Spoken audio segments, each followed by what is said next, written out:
This presentation is on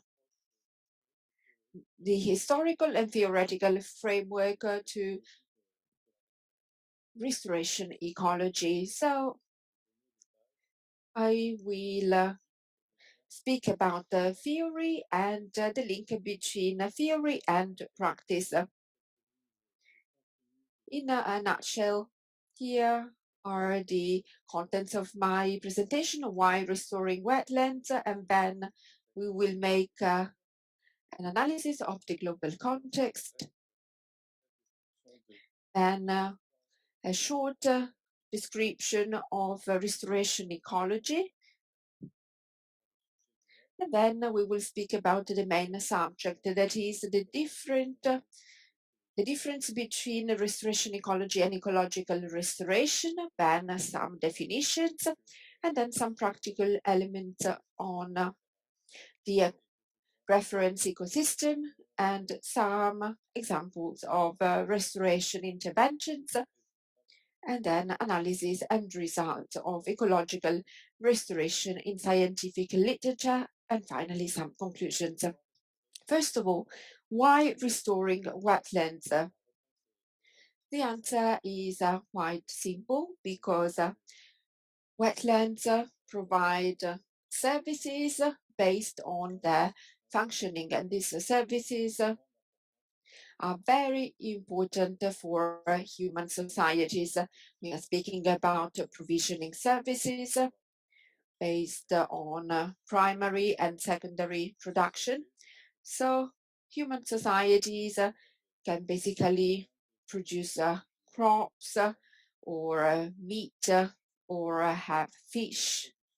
So we are talking about the production we can have in wetlands, but wetlands are also an important place. They support biodiversity, and this is the most visible aspect. They support birds, but also other fauna and flora species.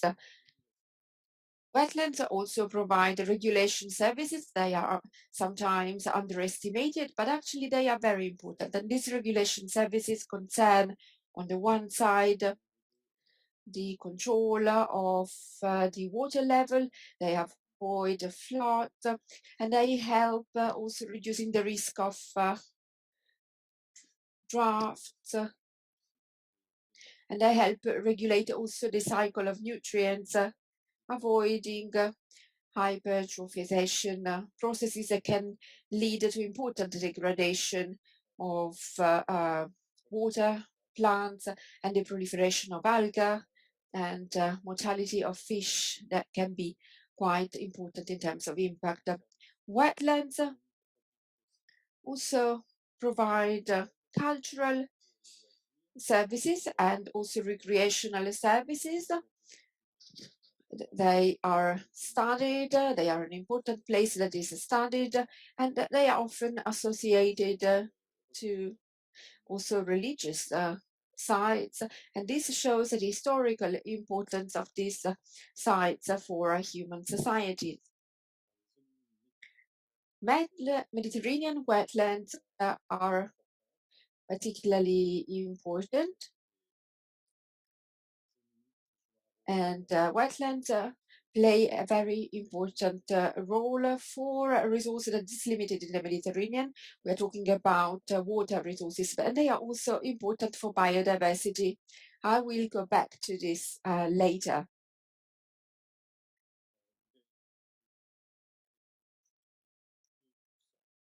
With just 2% of the terrestrial surface area of the Mediterranean hotspot, wetlands support 35% of Mediterranean vertebrate species present in the Mediterranean basin. So fauna and flora usually have a high endemism rate, about 50% for flora and 40% in particular for amphibians, fishes, and mollusks. And in addition to these species that are strictly dependent on Mediterranean wetlands, wetlands are also a major site, an important site for migratory species, and in particular for birds that migrate from the north to the tropical areas or from the south to the north. Here, some background information on the context. The restoration needs have been recognized, and they are more and more recognized today. This started with the Millennium Ecosystem Assessment that showed that wetlands are the ecosystem that mostly contributed to human development, but they are also the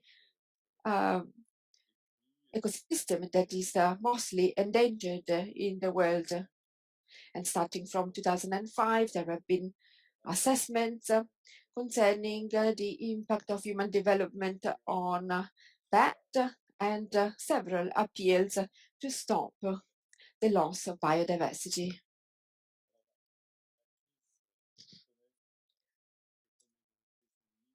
There is now a crisis ongoing for wetlands, and this crisis is not just limited to wetlands. There is also a climate crisis, biodiversity crisis, and a crisis related to the reduction of wetlands. All these crises are well recognized today, but the fight against these phenomena is still lower than what would be needed. And of course, the impact on wetlands is quite high. Drainage and conversion of natural wetlands continue unabated worldwide, and only in some regions in the world this is reducing the deterioration of the remaining natural wetlands. So those that have not been destroyed is also continuing, and it is increasing, especially in internationally important wetlands like Ramsar sites. In this picture, you can see the trends, in particular wetland extent trend. So you see that there is a reduction that is quite important, and this decline was particularly high in the mid of the years to 2010.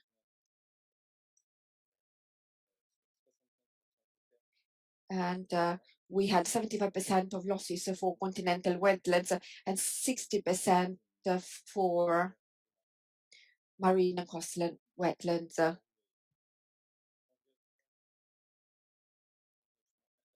At international level, there are some commitments for the protection of biodiversity and the services provided by biodiversity, and the SDGs have been developed in this sense.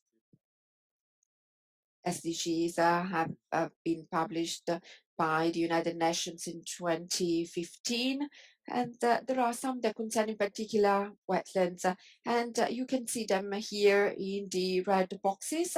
This picture was published in 2018 by Ramsar. And so here you see the main objectives regarding wetlands, and we have objectives regarding life on land, life below water, but also climate action, because wetlands have different types of impact, also concerning cities, and they are also helpful to reduce hunger, thanks to the services that they provide that I mentioned before. But they are also useful for clean water and sanitation. In the Mediterranean basin, the pressure on natural resources is particularly high, and the ecological footprint is nearly twice the world's average. So this is the biodiversity hotspot with the highest level of endemism for species combined with intense pressures. So according to statistics, the annual cost of environmental degradation is about 5% of the national GDP for Algeria, Syria, and Egypt. And more recently, also Morocco produced some statistics that are equivalent. The Mediterranean basin has to combine human development with reduced water resources and the protection of biodiversity. There is a water volume that is very high, that is consumed every year, 300 cubic kilometers of water used each year, even if 35% is lost. So this is a region where also 60% of the world population suffer from a water deficit, even if the region only hosts 7% of the world population. And in the Mediterranean basin, among the 10 countries with the highest footprint on water, there are 5 that are located in the Mediterranean, and they are Portugal, Spain, Italy, Greece, and Cyprus. Climate change will have a major impact on this situation with a limitation of water resources, and the north-south fracture will be more and more evident, in particular as regards water resources. There will be fewer and fewer water resources in the south, especially resources dedicated to agriculture. In addition to these climate conditions and environmental conditions, we are in a region that has an economic and social situation and context that is quite difficult. There are tensions between the north and the south of the Mediterranean basin, and the strongest tension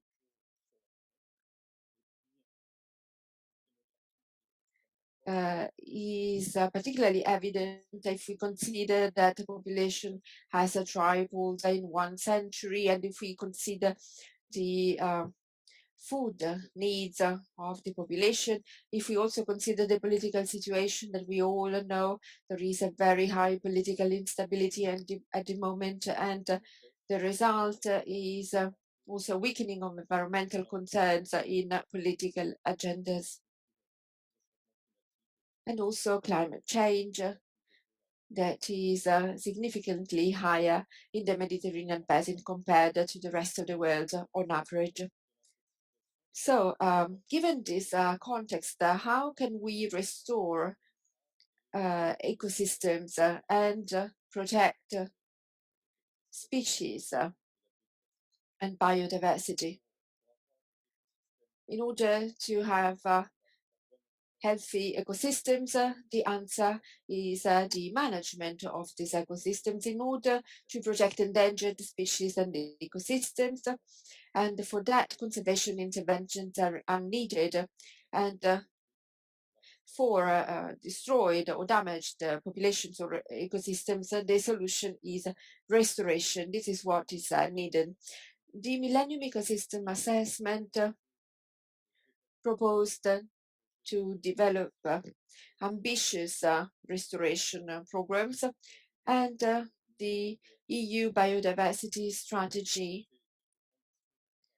was also ambitious in terms of restoration, and it included the restoration of 50% of degraded ecosystems. You all know that these intentions are quite far from reality, and the challenge of restoration is still existing. So how can we frame restoration and conservation in the science of conservation? Well, conservation science deals with issues of loss, maintenance, and restoration of biodiversity using knowledge from ecology, evolutionary biology, physiology, animal behavior, molecular biology and genetics. And in order to make it simple, conservation science basically focuses on species and instead the restoration ecology focuses on other aspects. In this slide, you can better see the differences. Maybe you may wonder or you may have some doubts. So if you have questions, please write them in the chat. I will make some pauses to answer your questions if you have any. If there are no questions, we can go on.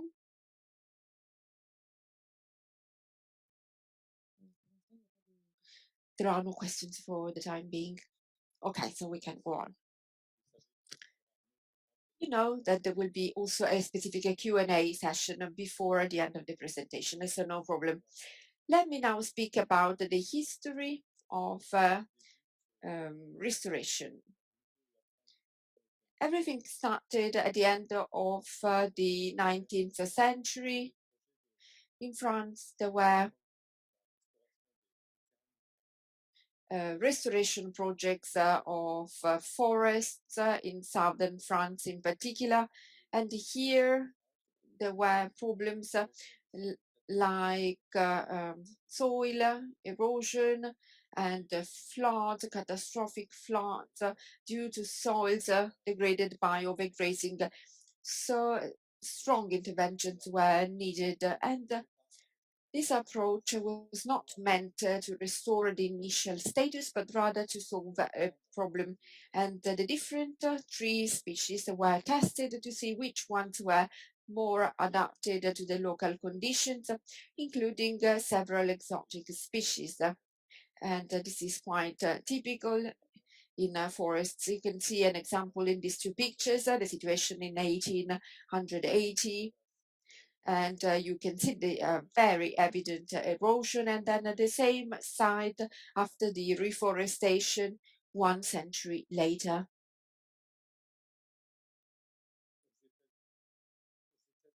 In the US, restoration projects started later, basically in the 30s, in particular in the Midwest and in the south of the US, where intense drought and intensive cultivation practices existed, and they were not sustainable. So this led to a strong crisis during the economic crisis of the 30s. In particular, there were also these dust clouds that totally destroyed agricultural lands.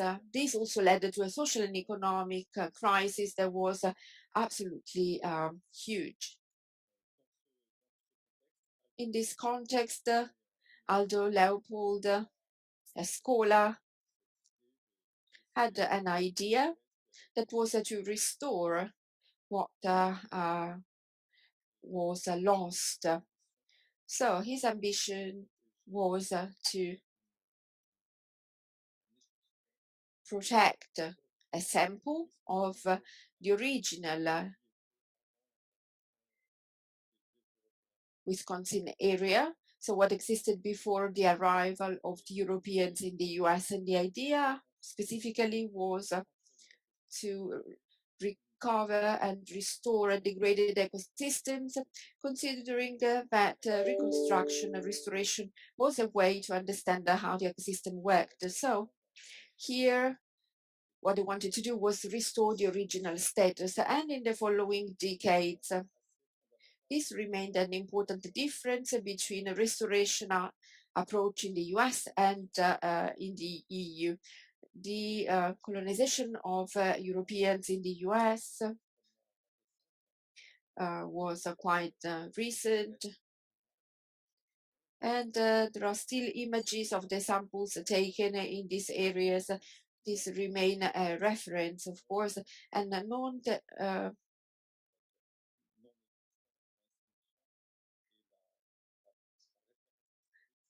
and degraded equivalent areas in Europe are treated really differently.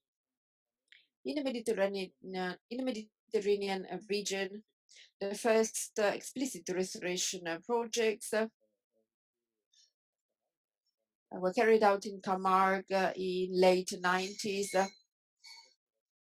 And there were some first attempts to restore temporary marshes from abandoned rice fields. Now, some definitions about restorations.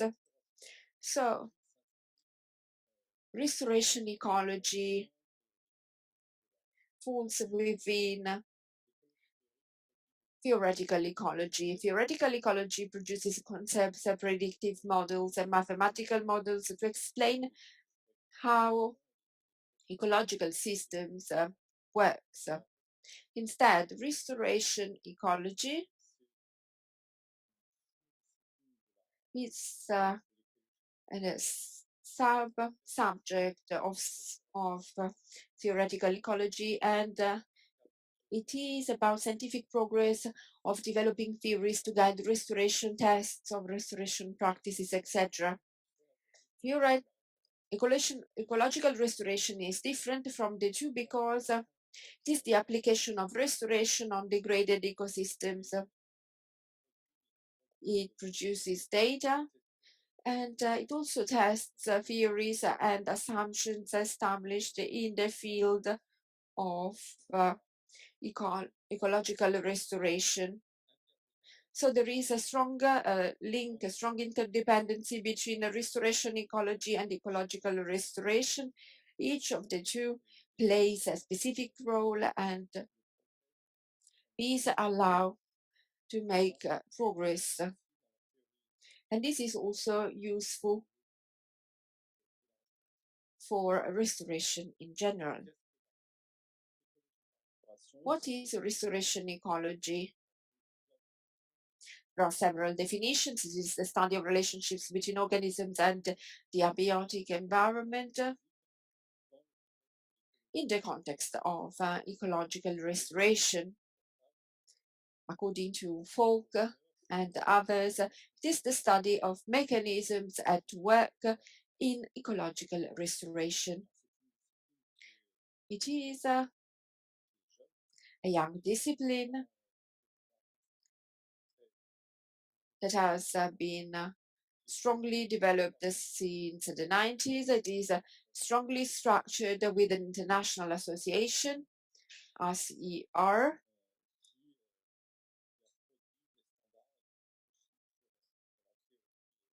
and it studies international standards. Et les challenges sont extrêmement importants pour cette science jeune, notamment. The challenges are very difficult, especially because we do not have scientific basis, and if the developments are important. So it is relatively easier to understand functioning of the population if we consider the whole ecosystem. We have included some introduction which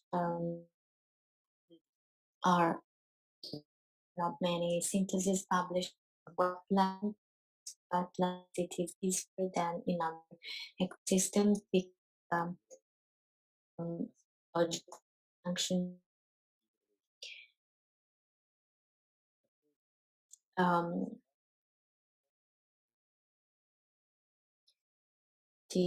some easy. So there have been some on of strategy to opposite the built versus unbuilt. So for the built, So the field is prepared, and there is the introduction of the species limits and the introduction of species.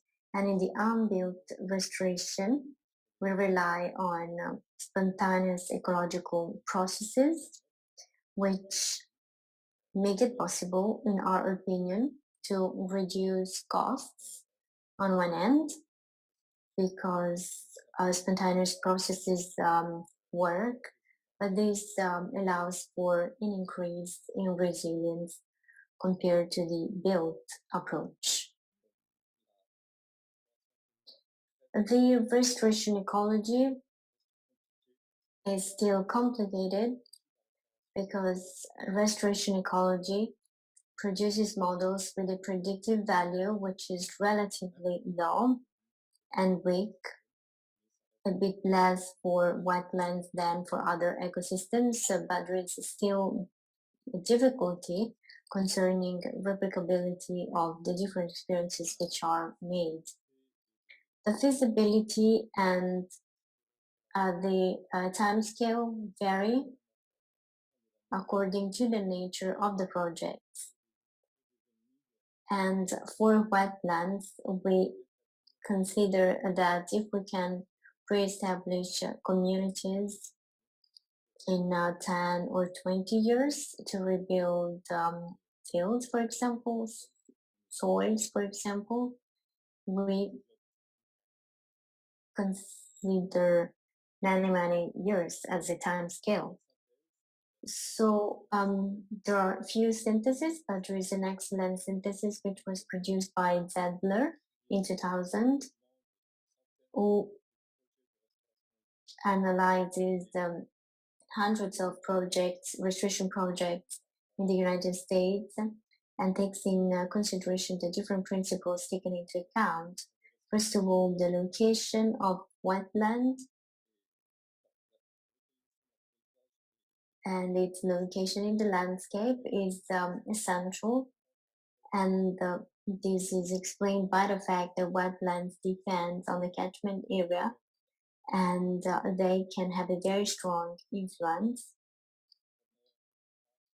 We will talk about the reference ecosystems later, but the reference ecosystems have to be on natural habitats rather than on transformed habitats. This is something that has to be taken into account for the European case.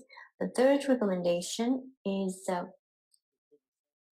concerns all the knowledge on wetlands. The hydrological regime is absolutely strong and fundamental in the functioning of wetlands, and so for the restoration of functions and biodiversity. The ecological attributes are features which are associated to the normal functioning of ecosystems, so they develop at different speed. I will so the speed to rebuild diversity or soils.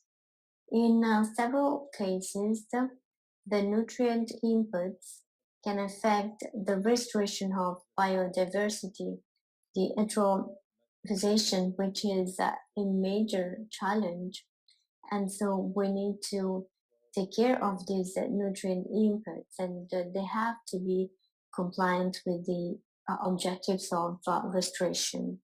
In some cases, the different disturbance regimes are very important to increase species richness. So we need to use different ways to restore these disturbance regimes if there is no activity, if there are no activities concerning restoration projects. The seed stocks, we will talk about them later, and the dispersal can be very limiting, especially for wetlands, which are very remote. And there is a good example for wetlands in the Netherlands, which was restored, or the seed stocks before the creation of these green poles. So the ecosystem was a marine ecosystem, but then it became a wetland, but without any specific species of wetlands. And so you can understand the difficulties to have access to the new site. And the science of restoration is mostly relies on the succession theory, on the dynamic of the ecosystems. So ecological restoration is means to apply theoretical knowledge for the restoration of concrete cases. The restoration practice fuels the theories on restoration ecology, and it represents, as Bradshaw said in 1987, an acid test. It's a very difficult test on our understanding of how ecosystems work. So the practice has to understand the phenomena and not just restore them, and the objective has to be that of transpose them to other situations. So the scheme that I will describe now is essential in the ecological restoration and in the ecology of restoration. So in this diagram, you see on the vertical axis Y, you see any feature, any important feature and attributes concerning the functioning of ecosystems, and on the x-axis you have the time. An ecosystem is not anything stable, but it is something which evolves based on its age, if it is a young ecosystem, but also evolved depending on the different climatic dangers and things that can concern the physical aspects or the population the ecosystem contains. The degradation or destruction of this ecosystem, so you see very low on the y-axis, and the principle of restoration is to consider the reference ecosystem, which will have to keep fluctuating depending on the environmental functions. So the objective is to take ecosystems on the initial trajectory. So if this is done, it is the natural resilience of the ecosystem.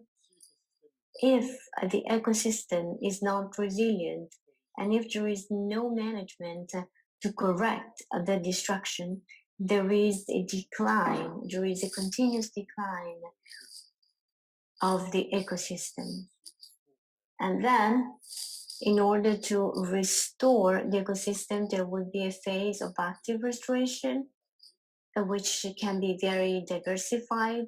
And the objective of this phase is to put the ecosystem on a trajectory so that it can go back to the initial phase. And so it's the green line. So if after this first phase of restoration, the ecosystem does not follow the trajectory, or if the works are interrupted, there can be a failure of this restoration, and there can be a return to a negative trajectory. On the contrary, if after the phase of active restoration, we can adjust a management, and so we can have a type of management which keeps the trajectory in the right direction, we can have a suboptimal state, as you can see here, without interruptions, and we call this phase rehabilitation. It is the restoration, sensu lato restoration, so a system which has an autonomous dynamic, which is not assisted, but which is not in the same conditions as the reference systems. If the ecosystem takes the initial trajectory, it is the restoration sensu stricto, and if the ultimate goal, and this is the ultimate goal of restoration. So ecological restoration is science, but it is also a process which assists in the self-repair of an ecosystem which has been degraded, damaged, and destroyed. It is a process which puts the ecosystem on a good path, and the objective is not to keep to end this, but it is to keep going on this path. So the objectives of ecological restoration is, first of all, to restore ecosystems to a state corresponding to the evolution of the ecosystem, and so to lead the ecosystem to its ecological trajectory. The other objective is to restore processes, productivity, services of an ecosystem, as well as its biotic integrity, especially the structure, the species composition, and the richness of communities. And another objective is to preserve the natural environment for current and future generations. So, to summarize, we have different degrees, different levels of restoration, and this is well described in the document of the Society for Ecological Restoration, SDR. So sensu stricto restoration is a complete restoration of the pre-existing ecosystem. So most of the time it is unrealistic and impossible to achieve, especially in regions where the pressure from man is very, very strong. But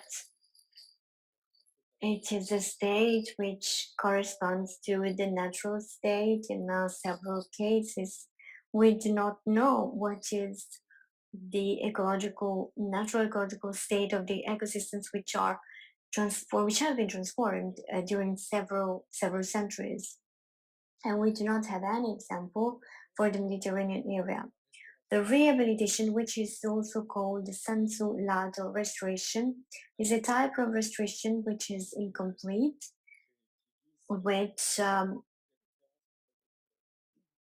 has some references that can be historical or pre-existing, but not very, very ancient, and it can focus on some processes, attributes of the ecosystems that can be their functioning, or can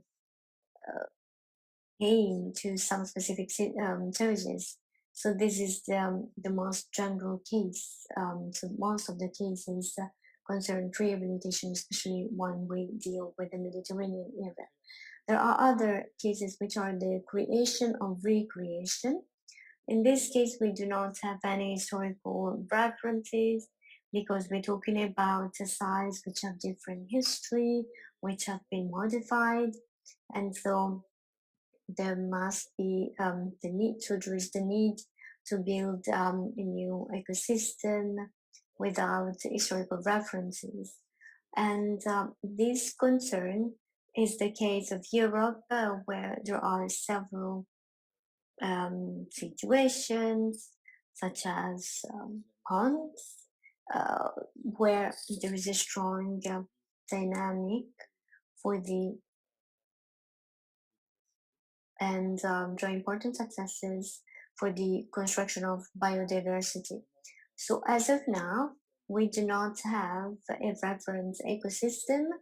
We can have a reference ecosystem if we use other experiences, internal experiences, and we have more or less human interventions to keep this ecosystem, which can quickly evolve. It is the case of the Mar when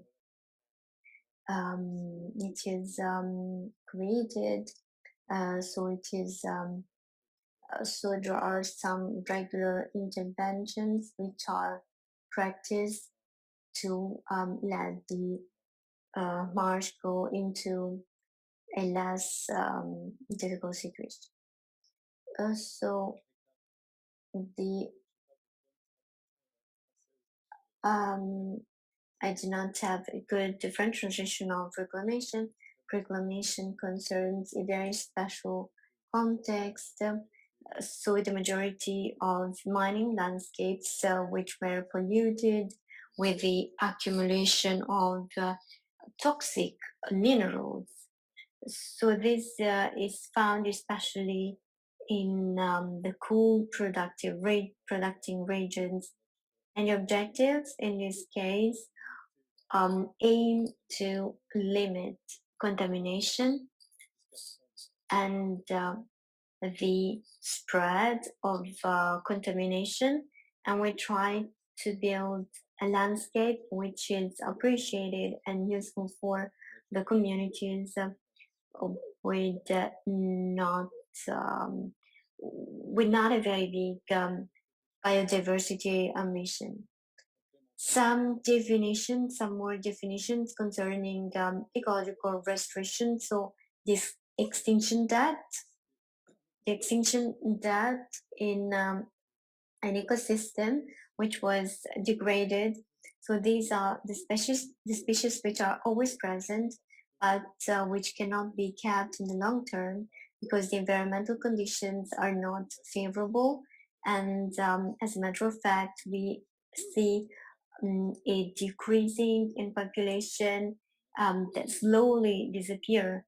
And so we can have some actions, but the extinction that is very, very strong, and it will lead to a decrease in this richness. On the contrary, the colonization credit is when a habitat is improved and supposed to host a certain number of species, but the conditions are favorable, and we can suppose that some of these species can be saved, especially if there are not so many limits to the spread of these species. We will talk about this later when we talk about community ecology in restoration processes. We also have another concept, which is the following one: novel ecosystem. It is a concept which stemmed from the acknowledgement that it is impossible to restore an ecosystem with a known preference, and it is impossible to restore ecosystems which do not have any link or that do not correspond to natural existence. For example, if we take an artificial canal waterway, well, it is difficult to have a relevant reference, but it is a context that becomes very, very current with some species which become very important in the ecosystem, and which in some cases are difficult to eradicate. And so there are ecosystems that can be built with some dominant species which would be exotic, but we can also apply this to climate change today. The evolution of the climate leads to a change in the ecosystems, and the historical differences are not so relevant. A new species, a new functioning can be developed in these conditions. It is a relatively new concept, which, in my opinion, is quite promising. So I have spoken about the reference ecosystem in restoration. This is a concept which is extremely important because on this reference ecosystem, the real restoration objectives are made. So this is the model that we try to develop in ecological restoration. The reference to this model, the state of this reference is needed to evaluate the success of restoration. So, for example, richness or the duration um,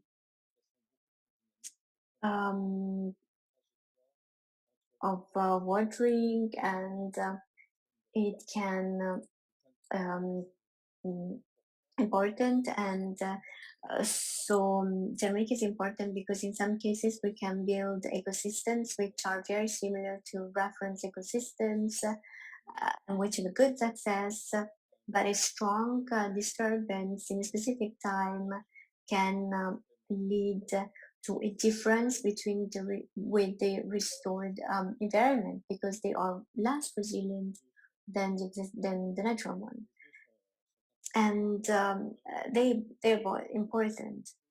The real problem is to choose which reference ecosystem to use. So in an American context, but also in Europe, we can aim to a state before degradation if the state is known, or we assume that it is a site that can be restored before degradation. So depending on the information we have, we can have one or more concrete sites, or we can have an assumption of the initial site before degradation. This diagram is aimed at explaining the process of ecological restoration. So on this here in blue, you have several ecosystems, reference ecosystems. As I was saying, these ecosystems are very dynamic. They move depending on several biotic or abiotic factors, and we also talk about degraded ecosystem, which is very far from these blue ellipses. And in some cases, we make interventions, physical interventions, in order to lead it to these blue ellipses, and we accompany the evolution to the reference state, which is inside these ellipses. So it is preferable to have multiple sites in different states, because the reference ecosystem can can be very diversified, and so we have to also include the periods of stress for the reasons I was mentioning earlier.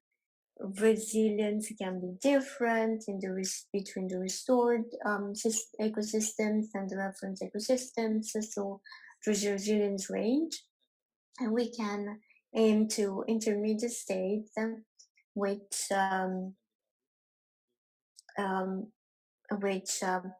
can make the ecosystem close to the reference ecosystem.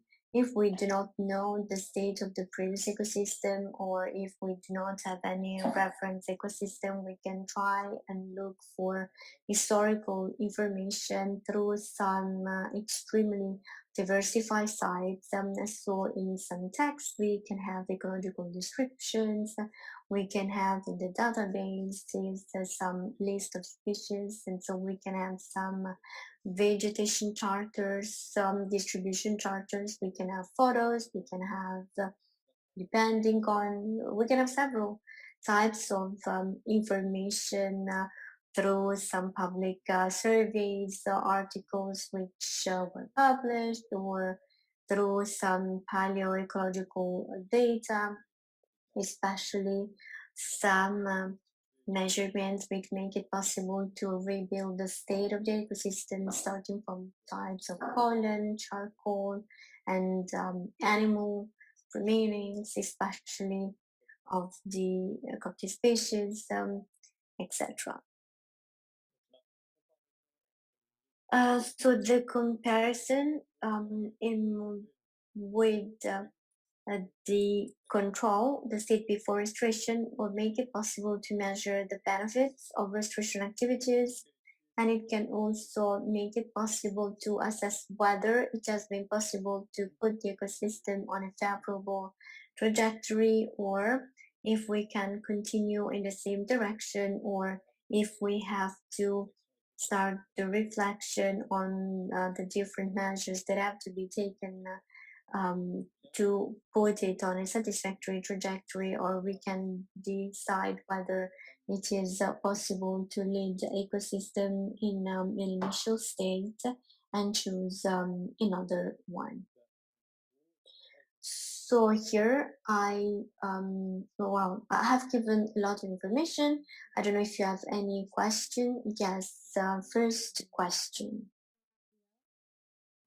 Qui est spécialiste en gestion des zones humides à la direction des Yes, we paysages. have a question from Senegal. What are the studies to restore wetland? D'études possibles, mais There are several studies that are possible, but what is important and essential, so the minimum, is an hydrological study, because as I said, hydrology is really an essential aspect, the strongest aspect in terms of dynamics in ecosystems, and then also nutrients are very important. And I have, in any case, another part of the presentation that will answer that question more in depth. We have another question from Ahmed that asks, which are the tools used to assess the status of an ecosystem? Well, the status, the health of an ecosystem, I think on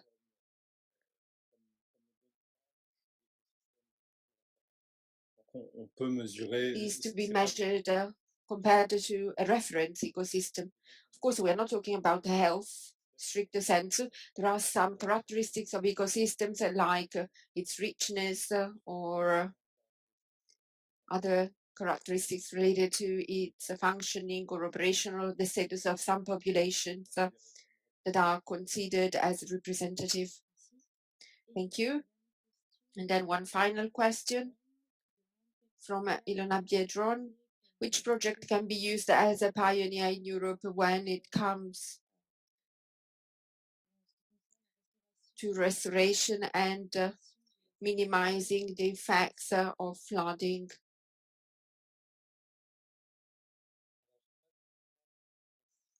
I don't have a specific example to mention, but all the restoration projects in wetlands,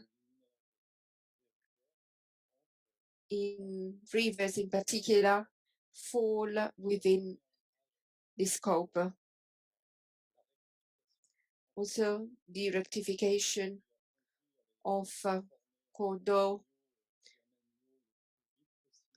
and that made water flow more rapidly downstream. Downstream is something that solves local flooding problems, but that makes problem worse downstream. So we have to restore flooding areas through well-developed vegetation in order to reduce flooding risks. Merci, thank you. Let me continue. So I've spoken about concrete actions Donc, Let us speak about ecological restoration in practice. As we said before,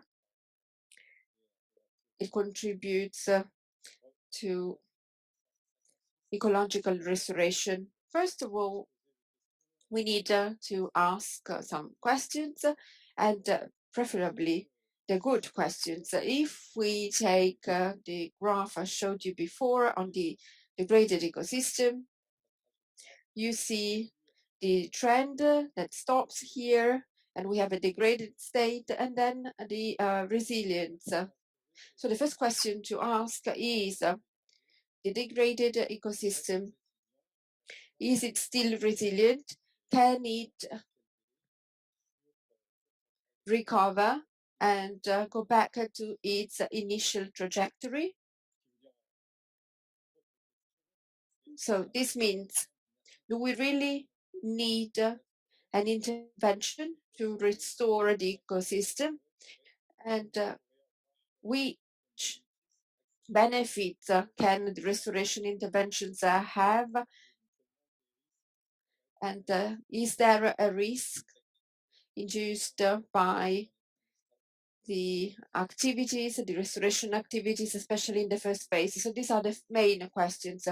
So if these strong interventions are needed, or if we have to let the ecosystem be resilient and do by its own. The second question to ask is the return to the initial trajectory possible?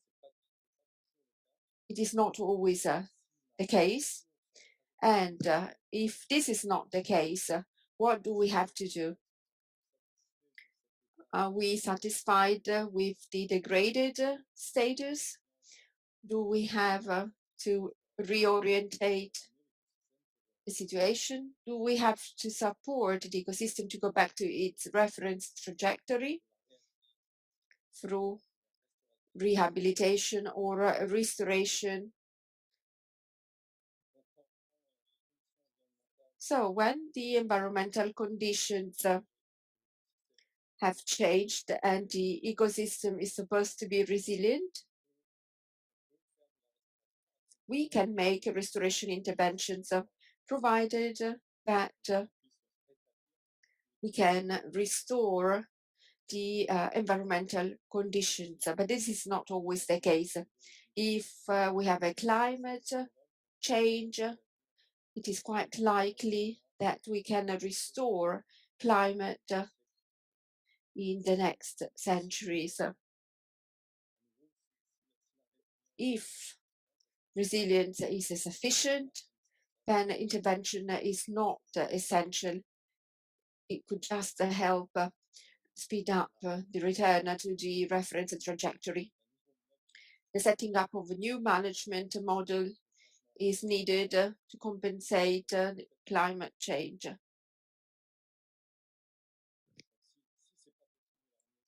So if it is not possible to go back to the initial trajectory, then we need to set some objectives that can be attainable.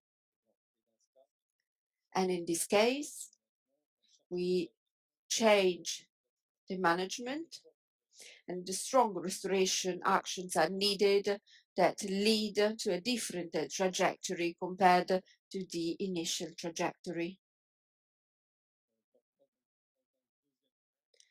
Then in a second phase, after an active restoration phase, we can let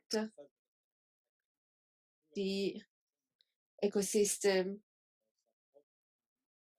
follow its own dynamics to go back to the trajectory, the reference trajectory.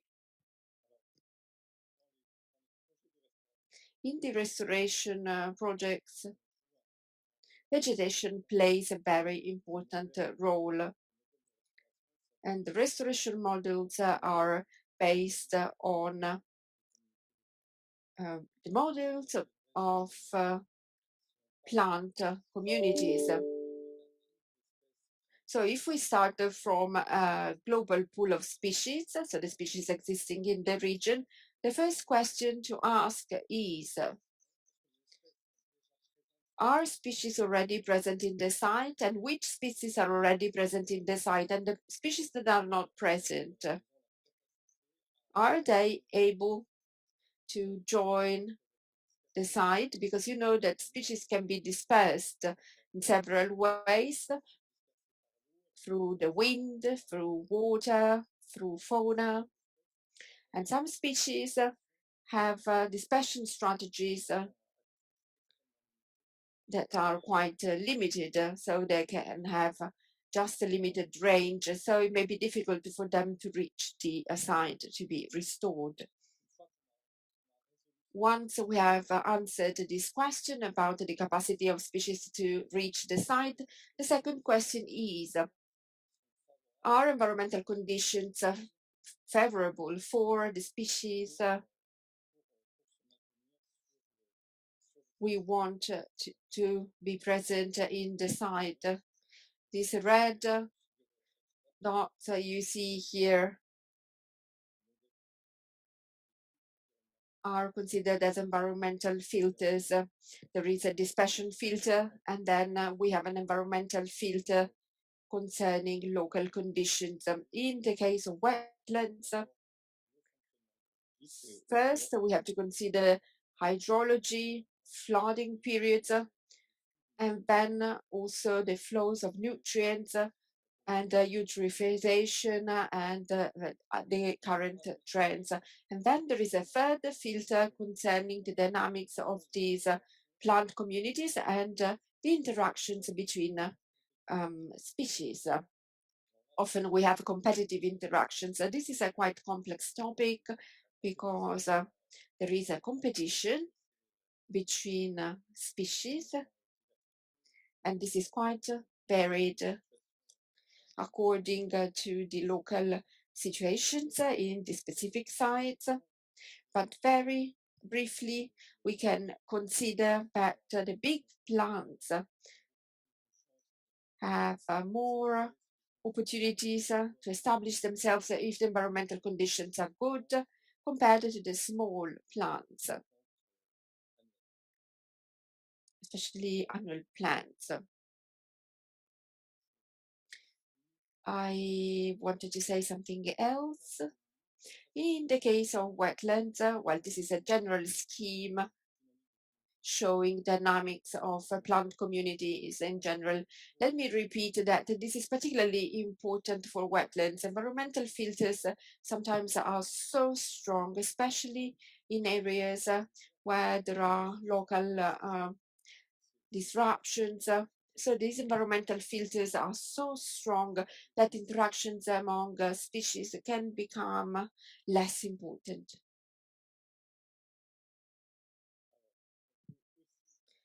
Then we can also consider interactions with other organisms and species in terms of management. And the most used management tool to reduce the dominance of competitive species is Et le pâturage est de loin le mode de gestion le plus utilisé. pasture.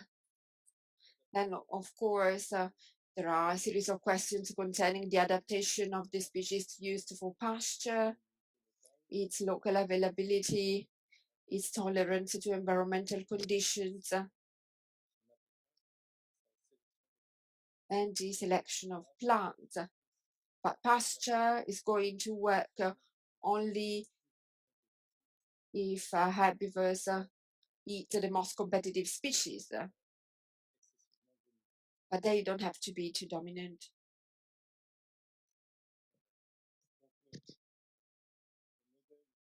So this plant community model is something that is essential in ecological restoration, because ecological restoration aims at restoring the physical place and vegetation. Often fauna will just follow. This is the assumption that is made. So how can we manage or restore an ecosystem based on this model? We have a certain number of examples, and when the environmental conditions are not good, so for example, when there was a soil accumulation that prevented the good hydrological functioning, or where there were accumulation of nutrients in the upper layers of the soil, just like in this picture, we can remove 2, 3, 10, 15 centimeters of soil in order to restore conditions where there are fewer nutrients and more flooding. When there is a problem or a doubt regarding dispersion, and this was the case of a project in Camargue that was not located in a wetland, but it is applied the same way, was a problem with an ecosystem that was really degraded. In the first time, we had polluted soils that were removed, and then we introduced new species by hay transfer. This is a specific technique that is used, but actually we can also seed species. So we used that technique in the creation of wetlands, considering that the number of species available was quite limited. I mean, the species that could naturally reach the site. In order to limit interactions, as I said before, we use pasture. Pasture in general affects dominant species, provided that we have herbivores that eat these plants. So the selection of herbivores can be made according to several criteria. We have to consider the local conditions. Herbivores have to be integrated in the local economy if they are domestic herbivores, or we can introduce we can introduce also wild herbivores,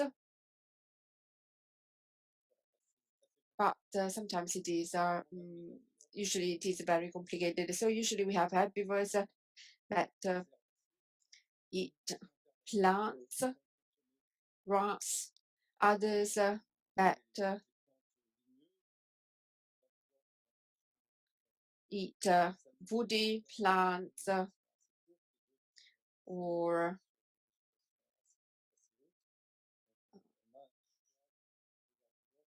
short or high plants.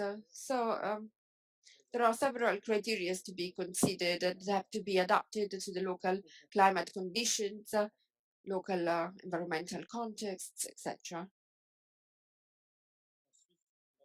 Then, when the environmental conditions cannot be restored, we can restore them through an appropriate management. And in particular, we can manage water flows, because this has an impact on primary production, vegetable production, and the selection of species. And we can also use pasture to limit dominant species. You see this picture here. You see how these horses are used in Camargue in order to then host migratory birds in winter time. And of course, there was also this barrier that limited the circulation of horses. I don't know if you have any questions now.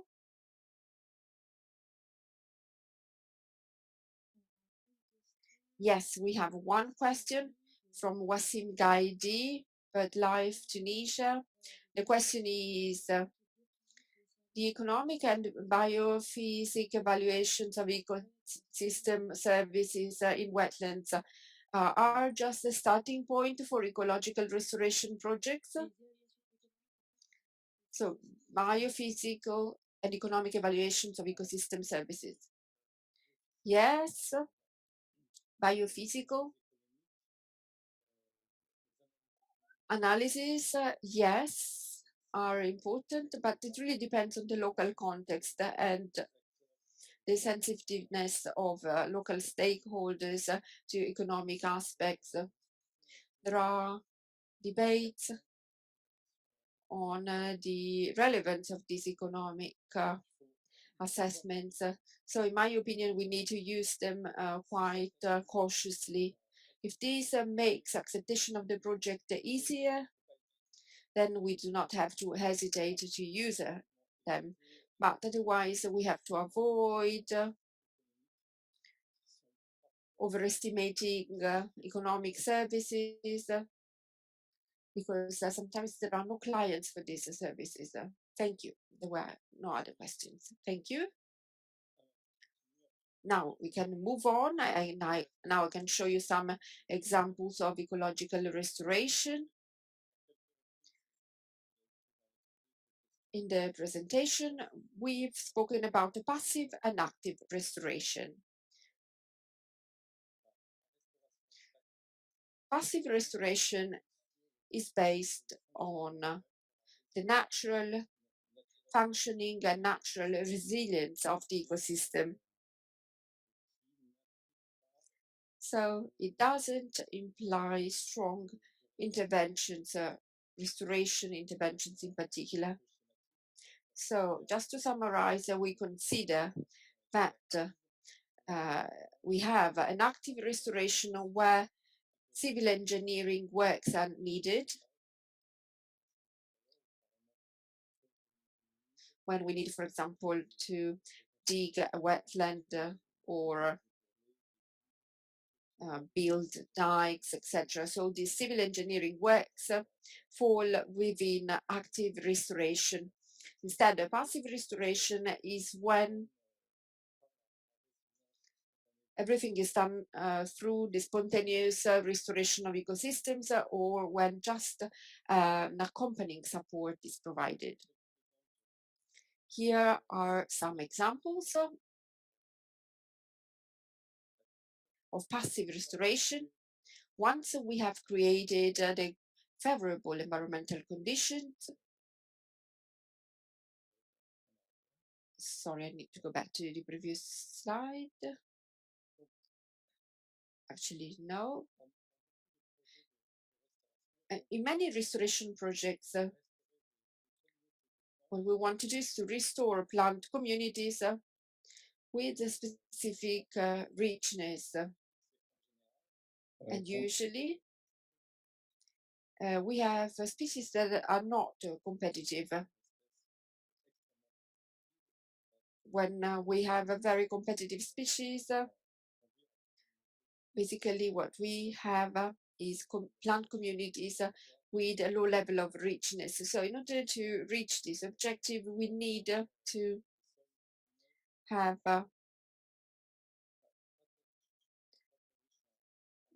soils that are not too rich in nutrients. In a non-intuitive way, we often seek to reduce the richness of the soil in order to restore these communities. So we need to avoid the integration of nutrients in passive interventions. During active interventions, we decrease the trophic level of the soil through soil stripping, and we can also reduce or eliminate the seed bank of unwanted species. This is often the case in areas where we have nitrogen and phosphorus. Phosphorus stays in the soil well, nitrogen is often removed naturally. So sometimes we have seed banks of unwanted species, in particular species that we do not want to have in the first phases, in the first steps of restoration interventions. And we can eliminate these species through soil stripping.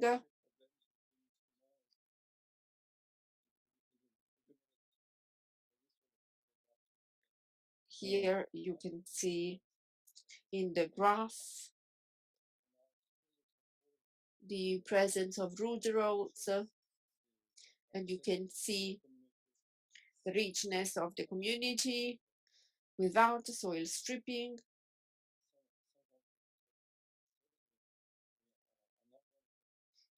And with soil stripping. So in that case, we have more room, more space for the species we want to restore. Then we restore a proper management, and basically we restore favorable hydrological conditions. This is the first variable to consider. So we need to know the proper hydrological conditions we wanted to restore and the most favorable ones. These hydrological conditions can be dry conditions, but also periods of flooding and dry periods, but it can also be a condition of variable conditions in order to maintain the local richness, because sometimes the local richness is due to the variability of environmental conditions. One of the ways to restore richness with the presence of competitive species is to introduce a system that limits non-target species and in particular dominant species. So there are several techniques that can be used, for example, grazing, but also fire, flooding, and also the variability in time of the implementation of these disturbance regimes. We also have to be aware that these disturbance regimes that are imposed on ecosystems have to be compatible with the target species we want to restore. And difference between disturbances and stress is that the disturbance is defined as a specific event that remove biomass. Instead, stress is conditions causing a decrease in biomass production, but these conditions are more permanent, and usually there is not a loss of biomass, but just a decrease. So reduce competition from invasive species.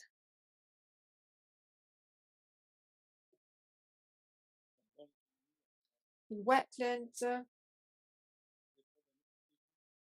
we have specific problems related to invasive species. You have an example here, Ludija.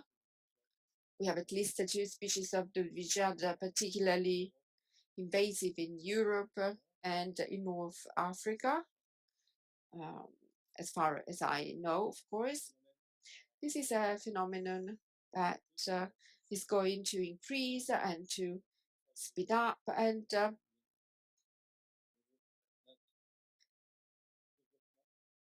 de ces espèces souvent d'origine subtropicale. Climate warming is also increasing this phenomenon. So we can restore communities in lakes, in canals, in rivers,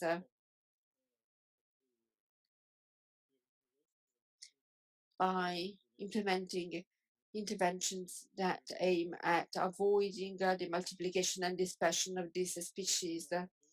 These operations are usually very expensive and their duration is limited in time. Then we can use grazing, as we said, especially if herbivores are considered as part of the ecosystem we want to restore. This is often the case. Des herbivores And sauvages. we have wild herbivores sometimes, and in this case there are no problems. But there may also be domestic herbivores. They can replace big wild herbivores that have disappeared from our landscape and ecosystems a long time ago. So grazing is very much used to manage wetlands. And here you have an example. Here we used grazing by horses in Brittany marshes, in west of France, not east of France, as you read in the slide. And these horses have eaten local wheat. This is their preferred, their favorite food. And because of the presence of this weed and because of the horses, we could reduce the presence of this weed and the number of species then significantly increased. So this is something that is well known and there is a lot of literature on the topic. Another project that was implemented in Camargue and that I briefly mentioned before is the rehabilitation of marshes from former rice fields. This rehabilitation was made by flooding and grazing. In this case, we talk about rehabilitation because we didn't carry out any extended works to reconstitute wetlands with a natural morphology. We didn't go back to the initial state through the transformation of marshes. We just restored, recreated the environmental elements that were favorable to biodiversity. So we had floodings in winter and sometimes in the summer. And also we used grazing.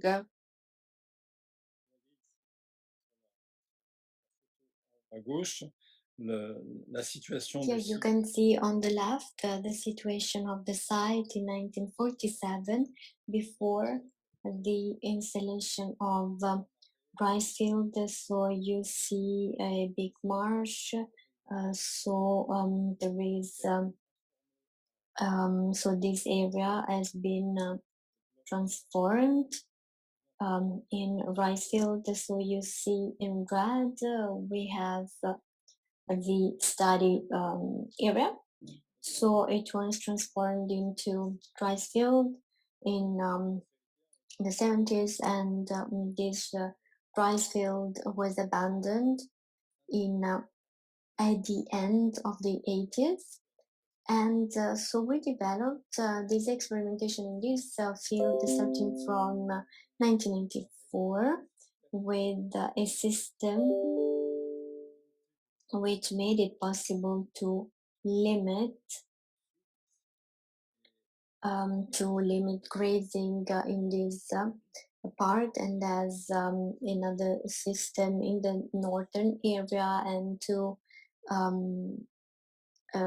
watering system, so a management with a summer management and with the winter management. So we built several types of ecosystem depending on this double management and grazing system.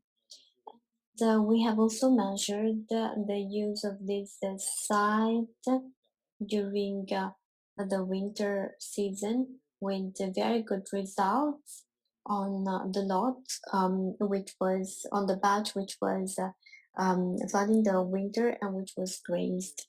Another project where we used grazing to restore an ecosystem of wetland is in Greece, in Lake Pespa in Rad, so northeast Greece, near Albania and Macedonia. So the objective was to restore the middle for carpal production, which has a very important economic value in this region, and to build some breeding habitats for birds that are many in this site. So everything was done to help the reed beds for bird breeding, and especially in the most hollow part. So we have an exotic herbivore, the buffalo, that gave some spectacular results, the water buffalo. So this is the active restoration. That is when we implement some works of civil engineering which make it possible to put ecosystems on a trajectory which which put it close to which approaches it to the reference ecosystems. We have the same techniques after the restoration of this physical condition with a very interesting example.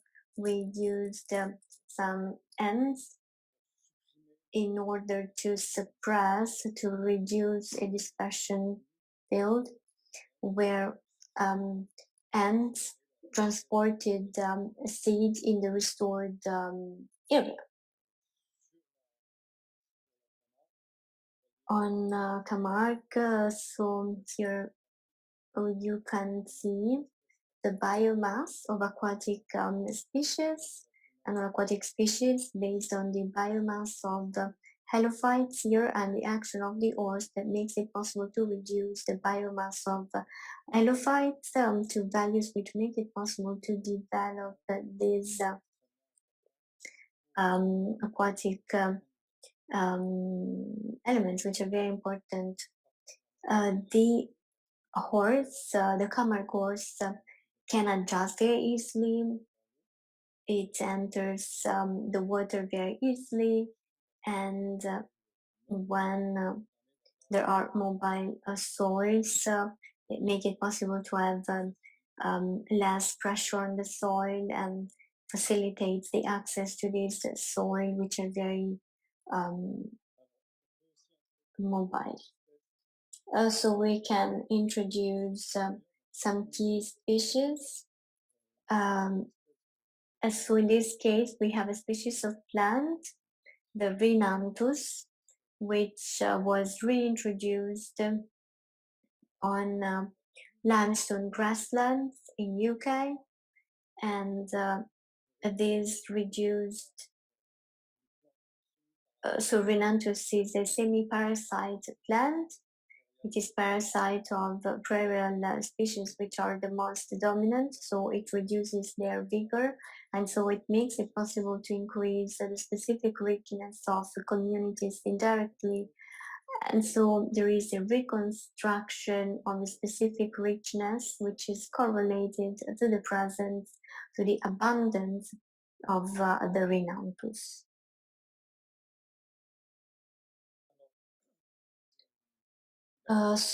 So there are some so there are some results. What are the results of the restoration ecology? So we can take some lessons of the experiences which were taken, and so Moreno Mateos carried out this study, this work. So the percentage of restoration, the rate of restoration is depends on the type of ecosystem. So you can see here restoration, which was calculated and which changes between -10, -20%. It means degradation in spite of restoration projects.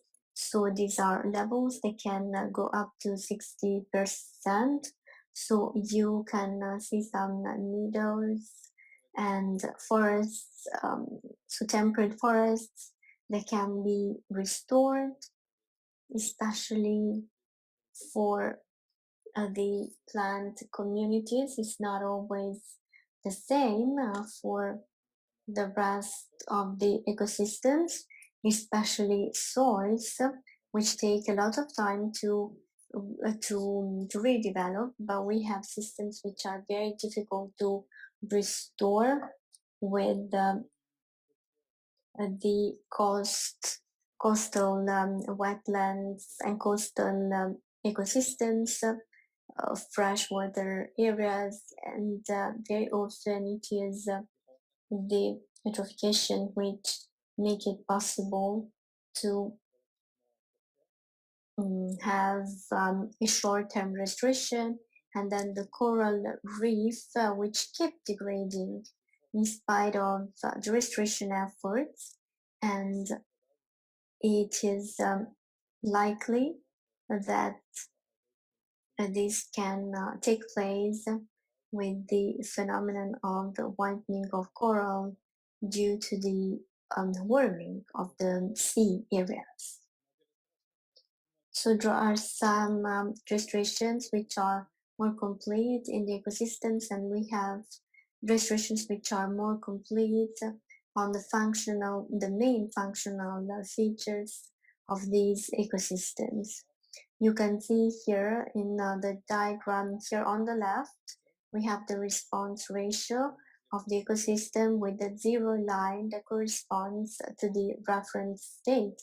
So you see that hydrology can be restored easily. Since the first years, we can have quite a good situation. The biological structure with some challenges. It takes some more time to be restored, and we, after 1 century, we can start to see a state of the community structure which is no more significantly different than the reference ecosystems, but we can see that these happens in the other centuries and decades. And you see that the biochemical processes are more difficult to restore.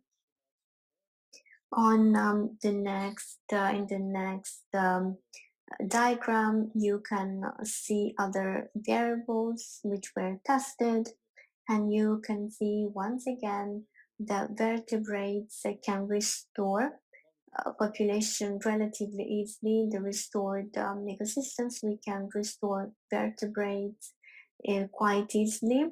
Macro invertebrates a bit less, and plants it takes some more time, and we are around a half century to get something similar, equivalent to the reference state.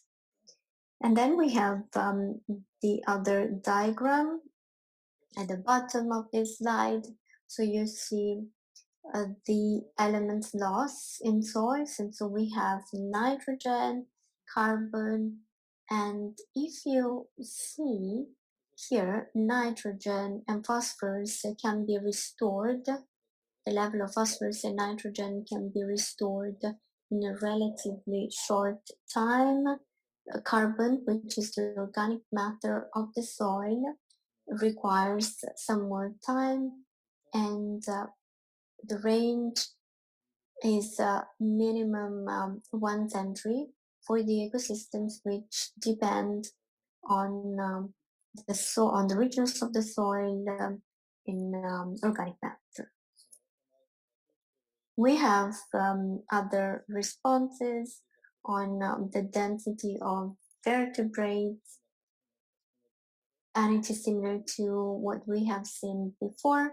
On the vegetation, on plants, we can have information about density and richness. More or less, this is what I was saying. So it's around 1 century to restore plants in the majority of cases. So this is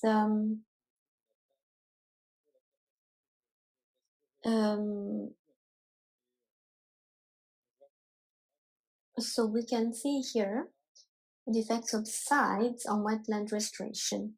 So we can relatively well restore the biological structure, the biochemical processes on small structures, probably because the big wetlands are connected to other wetlands in proximity, and there are more traces for the species to develop. So the dispersion filters are probably less active on the big wetlands. As for the biochemical processes, they are weaker in the warm regions rather than in cold regions. As you can see, for example, this in this graph where we see that on the tropical wetlands there is a quick distribution of biogeochemical processes, but the different changes, but there is a difference in humid areas. So a few conclusions on this, on restoration ecology.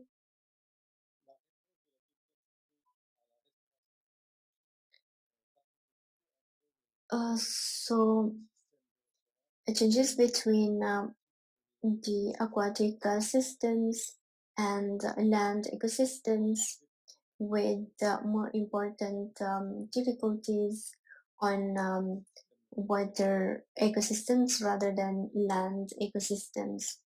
Also, beyond what has already been presented, we often have ethical questions in the ecology of restoration and in ecological restoration, so they are less acceptable to achieve restoration objectives, and at which point we can how they can be visible for the ecosystem. So these are ethical issues which are more or less discussed, which are more or less framed by the legislative texts, but we have the problem concerning the transportation of the species which are reintroduced in the system, and they can be very limited by the regulation and also by the size of the source population. That can make it very delicate to meet some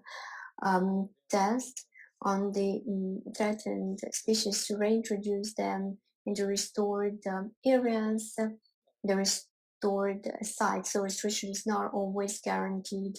We also have questions to overcome the previous problem, to cultivate or breed endangered species, to introduce them with risks of with genetic risks and adaptation risks concerning these species. There can also be ethical problems concerning the eradication of exotic species, alien species, and one a very important dossier on a file on these cannot be understood by local populations and can be against this. It is not an alien species, but it is a domestic and wild species which was introduced in the Netherlands in a very small ecosystem without predators, and the local populations opposed to the choice which was made by the administrators to keep the natural selection. So the introduction of predators. All Europe is worried about the introduction of the wolf, but when the predator comes, there are problems, and every time predators are introduced, there are some problems.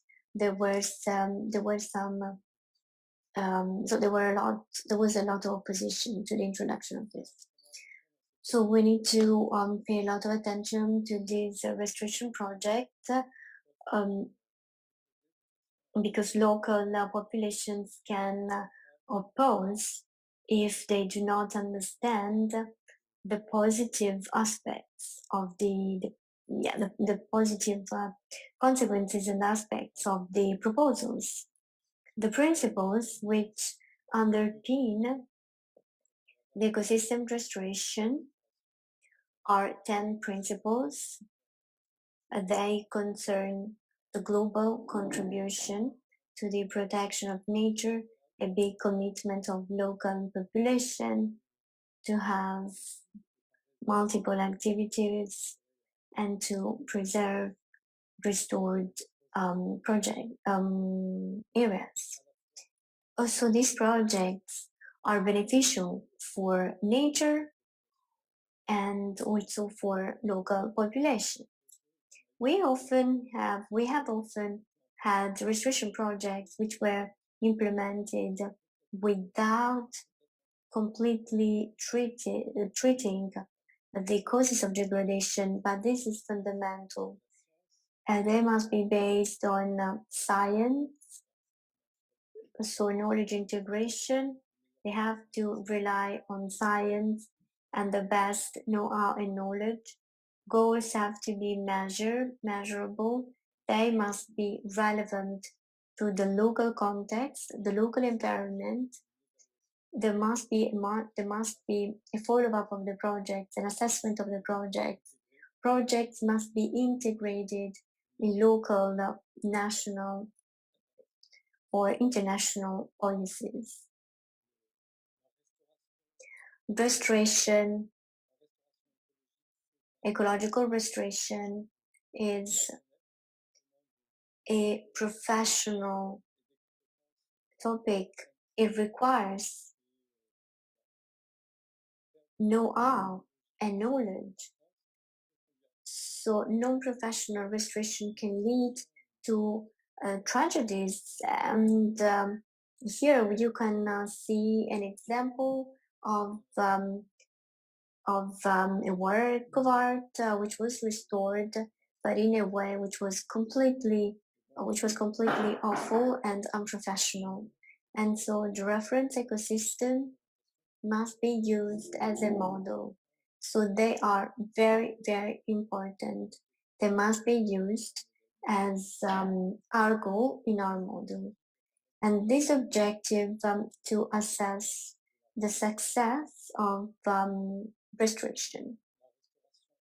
Restoration, the impact, the objectives of restoration must be assessed before the start of the project, and you must not have projects in which objectives evolve and change over time. They must be decided beforehand. And restoration projects must be science-based. If the trajectory followed by ecosystems are not satisfactory, we must be able to act in order to set them on the right track again. And here I've had just some references, some sources, if you want to analyze this topic more. So thank you for your attention. If you have any questions, don't hesitate to ask. So we have one question from Bogdani. Is there an effect on geographical isolation and invasive species in wetlands? I haven't understood the question.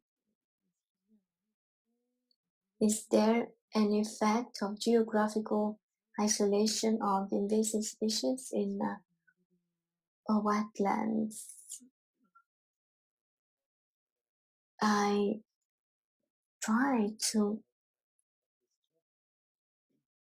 don't know if I have understood the question. Isolation has several consequences. In principle, when a wetland is isolated, it should be less invaded by these invasive species, but it is less colonized. It can be easier to have an eradication system which is more, rather than compared to a system which is more connected to the external world. So if there is an isolated area, maybe there are more possibilities of solving the problem without being on a constant flow of new individuals, of new species. Thank you. No further questions.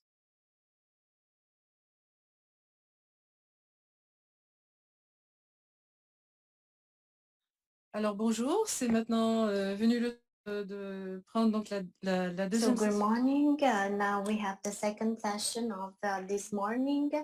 So we have a virtual visit to a site for saltworks of Camargue.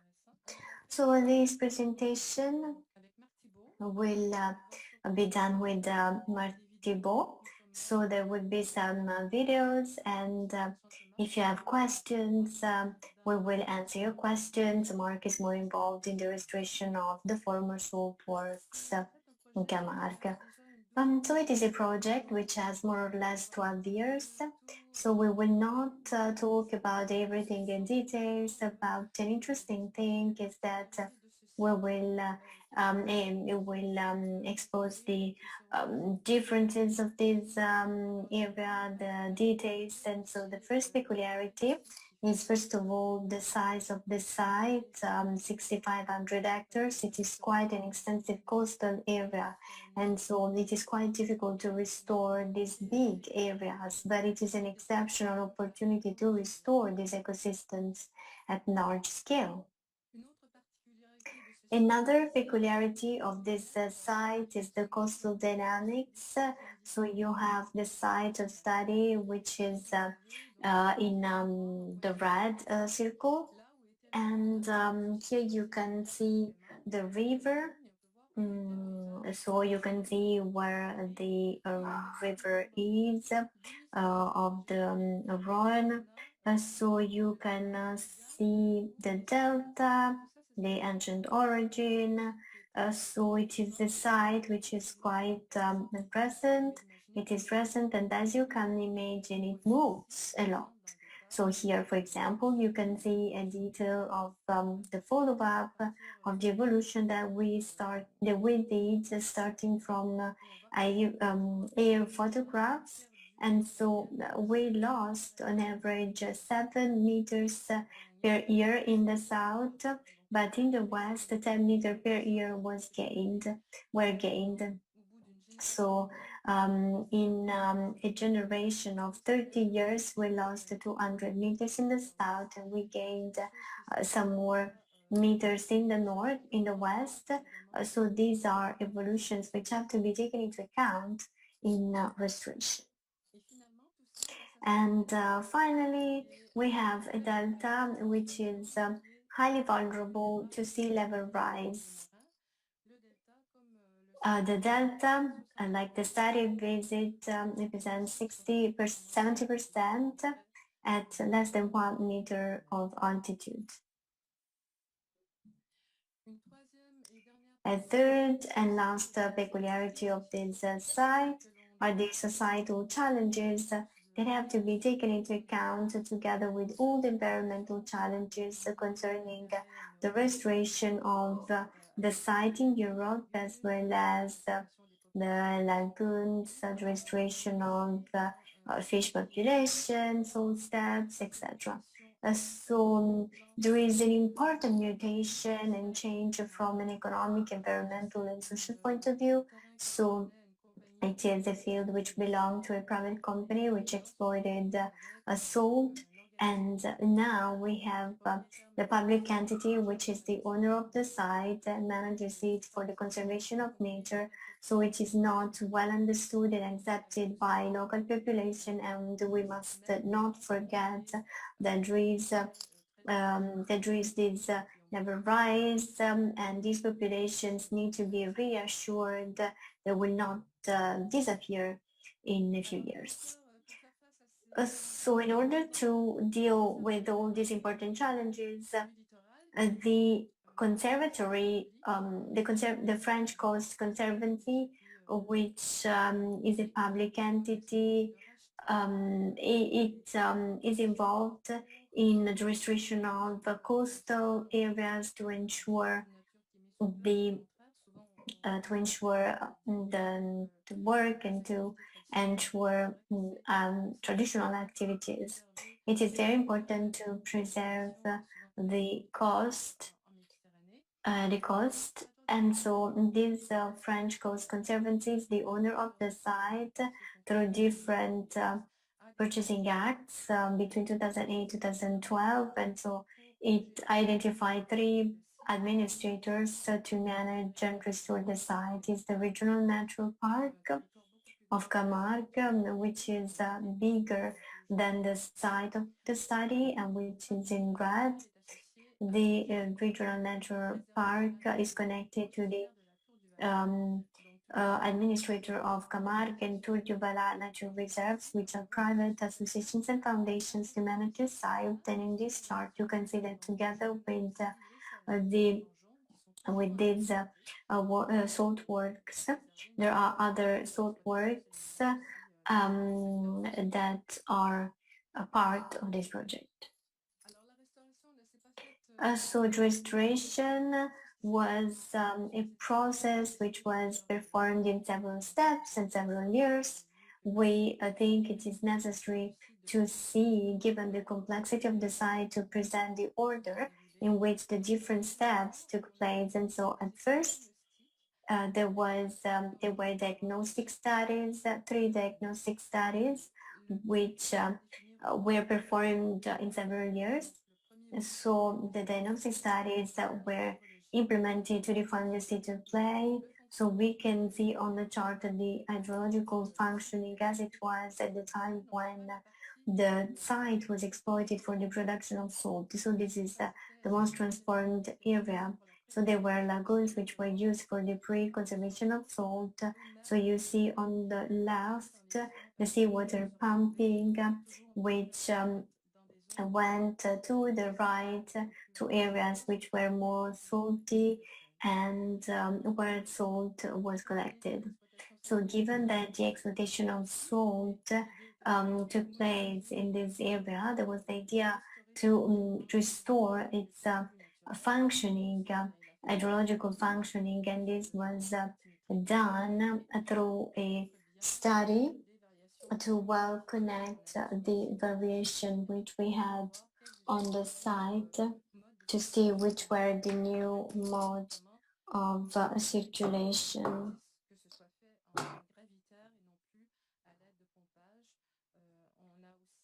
And so we have this data to have this model which made it possible to define these areas. De façon plus précise. Un deuxième volet de ces études diagnostiques, mais ça consistait A second step concerned habitats and biodiversity to define the state of play, and in order to assess the habitats and their conservation status, and also the habitats that could be recreated based on the environmental conditions that were present, but also considering biodiversity. And we had to consider whether populations were good and if there were other species that could arrive during the restoration process. So what we have seen is that, generally speaking, there were some important typical habitats of Camargue with a high biodiversity potential. Then the third diagnostic studies concerned hydrology, habitat and biodiversity. It was important to define the state of play. As I said, this area was not economically easy because many people had lost their jobs or their activities. So we had to find a way to involve local population as much as possible, and local people were reluctant to change. The second important step of this process was the development of a management notice instead of an action plan, because acquisitions were not over, and the objective was to define the sustainable and resilient objectives. The main objective was a sustainable and resilient renaturation of the coastal site following the restoration of a more natural and low maintenance hydraulic functioning.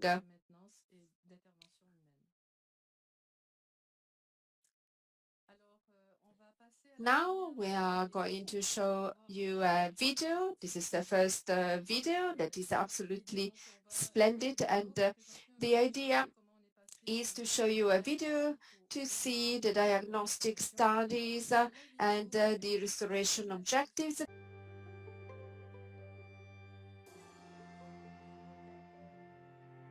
Ici, on a la chance d'être sur des espaces sur lesquels on dispose de données anciennes sur la faune, la flore, et on a des informations précises en fait sur les écosystèmes qui étaient présents ici avant qu'ils aient été transformés pour la production de sel. Donc évidemment, ces informations historiques, elles nous ont beaucoup servi pour fixer des objectifs de restauration écologique, puisque globalement, on a naturellement cherché ici à retrouver des écosystèmes similaires à ce qui se trouvait avant que toute cette zone soit transformée par l'industrie salinière. Et on disposait notamment de cartes phytosociologiques qui nous indiquaient qu'ici, on avait autrefois des vastes zones recouvertes de salicornes qui constituaient donc ce qu'on appelle localement des sensouirs, donc ces fameux fourrés halophiles méditerranéens. Et donc c'est assez logiquement ce qu'on a cherché à reconstituer ici. Aussi, à moyen long terme, ce qui nous semble pertinent, c'est qu'on est sur des communautés végétales qui sont quand même relativement bien adaptées aux contraintes écologiques locales. On est près de la mer, on est sur des terrains qui restent, qu'on le veuille ou non, quand même naturellement relativement salés. On est sur des végétations qui sont amphibies, qui peuvent supporter une submersion plus ou moins prolongée en hiver. Donc dans un contexte de changement climatique aussi, et puis d'élévation du niveau marin, à long terme, bon, on sait que Là, on s'est fixé un objectif de restauration d'habitat qui va rester pertinent quand même pour une certaine durée. Ça aurait, à l'inverse, pas eu trop de pertinence, par exemple, d'envisager de restaurer ici, par exemple, un habitat d'eau douce, alors qu'on est près de la mer, alors qu'on sait qu'il y a plein de contraintes naturelles qui auraient certainement empêché d'atteindre ce type d'objectif. Ici, on avait un objectif général qui était de restaurer donc ces végétations qui sont dominées par différentes espèces de salicornes.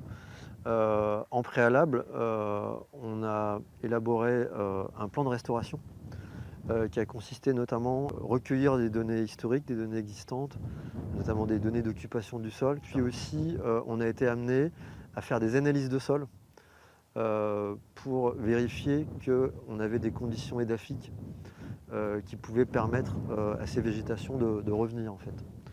Donc on a fait des analyses de sol, notamment on s'est intéressé à la granulométrie, donc à savoir quelles étaient les proportions de sable, de limon et d'argile contenues dans le sol. On s'est intéressé également à connaître les concentrations de chlorure présentes dans le sol. Et puis on a cherché à avoir des données sur la matière organique présente dans le sol.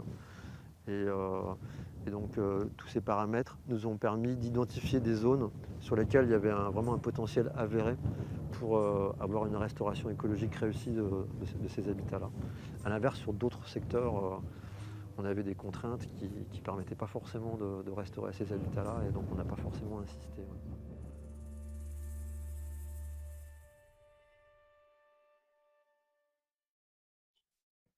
Alors, la troisième étape de ce Then processus, the third step of this multi-step process is the water monitoring.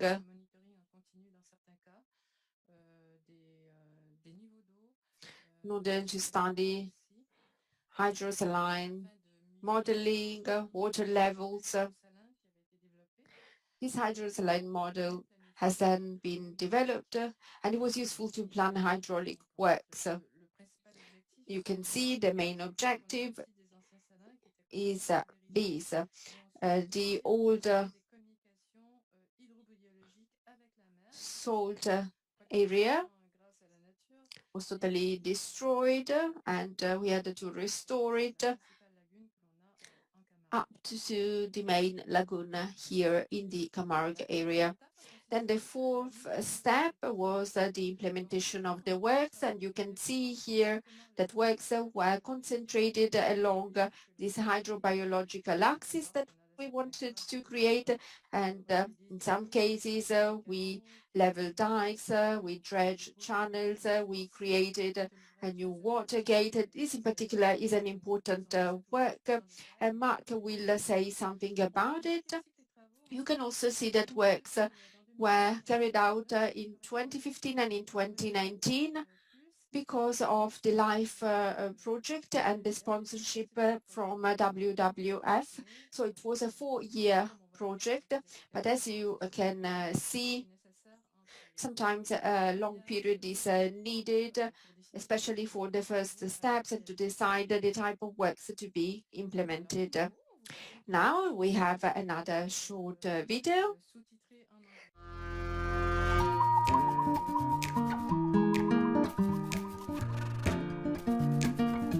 Ici, on se trouve à la jonction entre deux grands systèmes hydrauliques. De ce côté-ci, les étangs des anciens salins de Camargue, et de l'autre côté, les étangs de la réserve naturelle nationale de Camargue.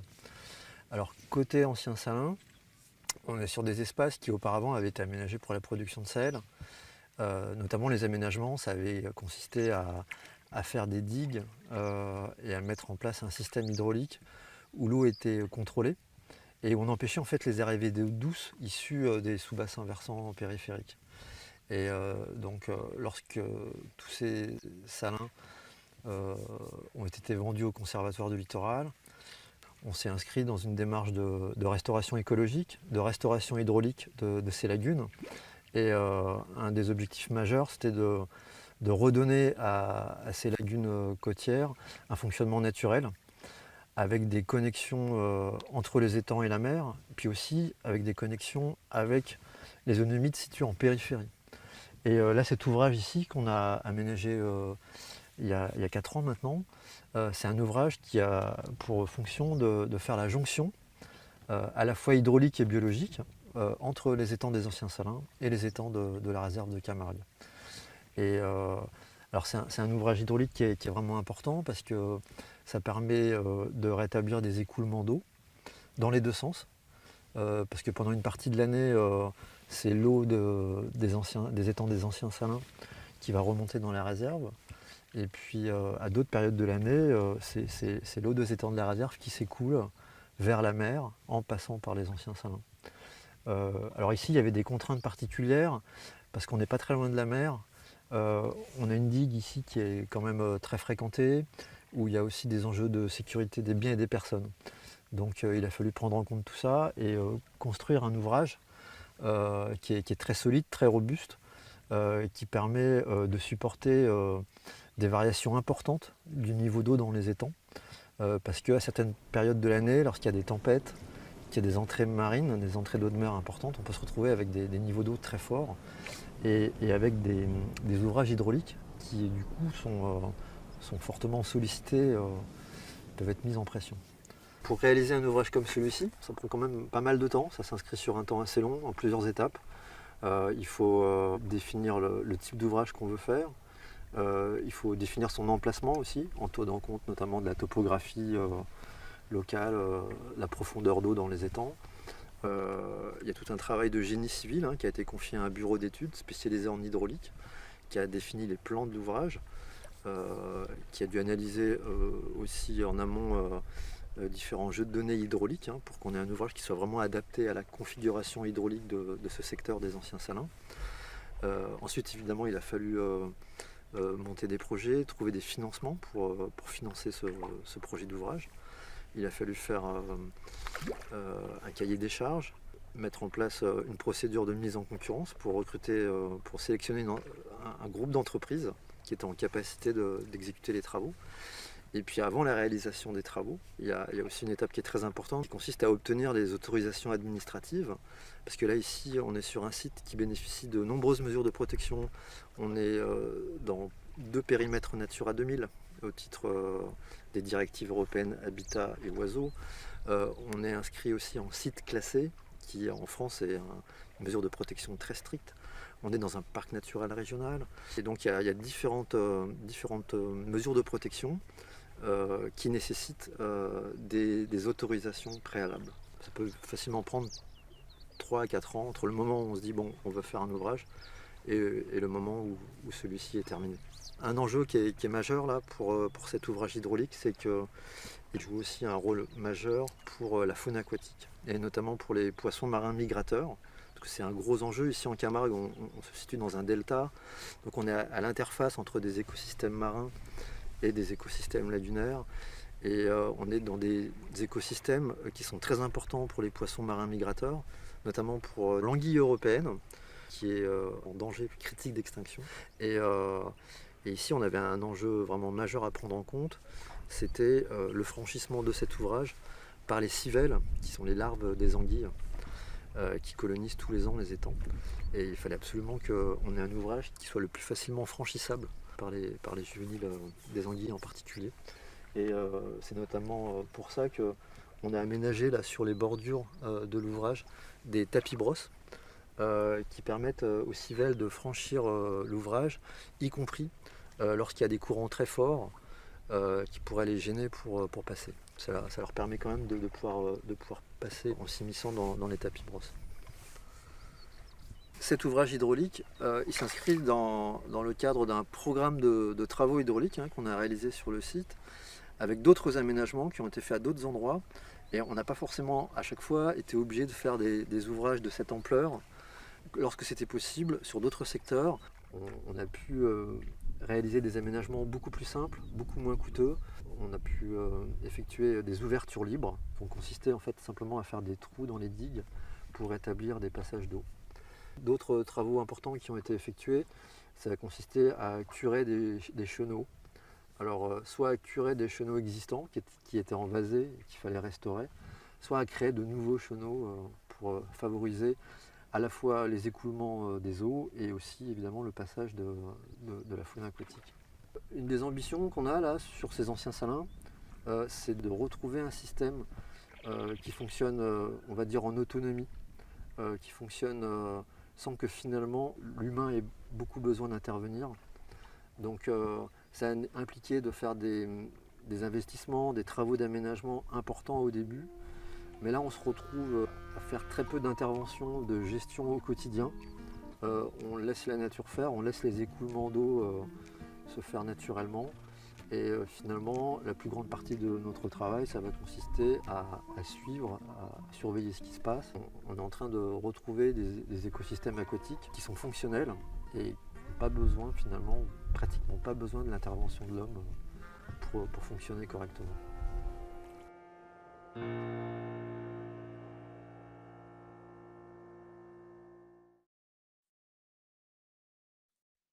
Alors, comme le disait Marc, oui, on arrive à l'étape. As Mark said, La principale activité consiste in this step, l'impact de ces actions we evaluated the impact of the actions implemented, gestion de restauration adaptative, c'est-à-dire and it was an adaptive restoration intervention. So we learned by doing, and the things that didn't work were changed.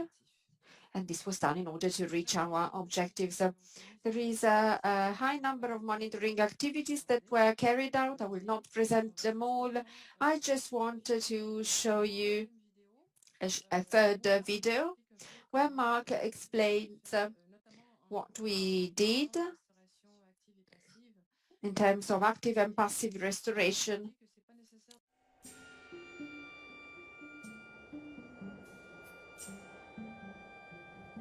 Ici, on est sur un autre secteur des anciens salins. On est sur ce qu'on appelle un ancien parternement salicole, c'est-à-dire que c'est un endroit où auparavant, lorsque le secteur était à vocation de production de sel, il y avait de grandes quantités de saumure, donc d'eau très salée, qui étaient envoyées ici pour inonder tout ce secteur-là pendant tout le printemps et tout l'été. Donc on est sur des secteurs où auparavant, toute la végétation terrestre et amphibie avait en fait complètement disparu. Et à partir du moment où l'activité de production de sel a été arrêtée, s'est posé la question de qu'est-ce qu'on allait faire, qu'est-ce qu'on allait gérer ici sur ces espaces. Et donc l'objectif qui a été fixé ici sur ces secteurs, ça a été de restaurer des végétations de salicorne, donc ce qui constitue un habitat naturel qu'on appelle les fourrés halophiles méditerranéens, qui sont un habitat d'intérêt communautaire, c'est-à-dire qui sont ciblés par la directive Habitat de l'Union européenne. Donc c'est un habitat qui, globalement, à l'échelle de l'Union européenne, a beaucoup régressé sur les zones littorales, notamment du fait de l'urbanisation, du fait des changements d'occupation du sol. Et donc ici, sur ces anciens salins, il y avait vraiment une opportunité majeure pour restaurer ces milieux occupés par différentes espèces de salicornes et de faire une restauration plutôt à grande échelle. Et simplement, la stratégie qui a été adoptée a consisté à rétablir des cycles hydrologiques proches des variations naturelles. C'est-à-dire que là, on est sur des espaces qui vont être inondés à l'automne et en hiver, et puis qui vont progressivement s'assécher au printemps, qui vont rester très secs tout l'été, jusqu'à à nouveau une remise en eau automnale. Donc on retrouve des cycles de mise en eau et d'assèchement qui suivent en fait les cycles climatiques naturels, alors qu'auparavant, quand on était en production de sel ici, on avait un cycle de l'eau qui était inversé, c'est-à-dire que pendant tout le printemps et l'été, c'était rempli de saumure, et puis en plus il y avait des concentrations aussi en sel qui ne permettaient pas à cette végétation de se maintenir. Donc là, la stratégie ici, ça a consisté à rétablir des conditions écologiques, des conditions hydrologiques en particulier, qui permettent à des végétations, à un habitat naturel, de se reconstituer. Il n'a pas été nécessaire d'aller plus loin, on n'a pas été obligé de faire de la transplantation, par exemple, d'espèces, on n'a pas été obligé de semer les salicornes, elles sont revenues toutes seules, simplement en faisant attention à rétablir des périodes d'assec et de mise en eau qui correspondent aux exigences écologiques de ces différentes espèces de salicornes. Ça entraîne un changement important, hein. Là, il y a tout un écosystème qui se reconstitue. C'est un changement paysager aussi qui est important, puisqu'on est passé en l'espace de 10 ans de paysages qui étaient surtout constitués de sols nus, quasiment dépourvus de végétation. Et aujourd'hui, on a des secteurs où la végétation s'est beaucoup densifiée. Ouais. Alors, ce qui est intéressant aussi avec cet habitat, c'est que non seulement c'est un habitat au sens phytosociologique du terme, c'est-à-dire que ces différentes plantes qui vont être constitutives d'un habitat, qui vont constituer une association de végétaux, mais c'est aussi un habitat qui est important pour la faune, puisqu'on a tout un cortège d'espèces d'oiseaux, nicheurs, qui s'est progressivement réinstallé, avec un cortège qui est caractéristique de ce type de milieu. On va retrouver par exemple la bergernette printanière, la fauvette à lunettes, ou d'autres espèces comme par exemple le gravelot à collier interrompu, dans des zones qui sont un peu moins végétalisées. Et puis en hiver, là, lorsque toutes ces zones se remettent en eau, on va avoir des différentes espèces d'oiseaux d'eau, notamment des canards, aussi des limicoles migrateurs qui vont venir stationner dans ces secteurs-là. Ouais.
Les anciens salins sont traversés par une digue de protection.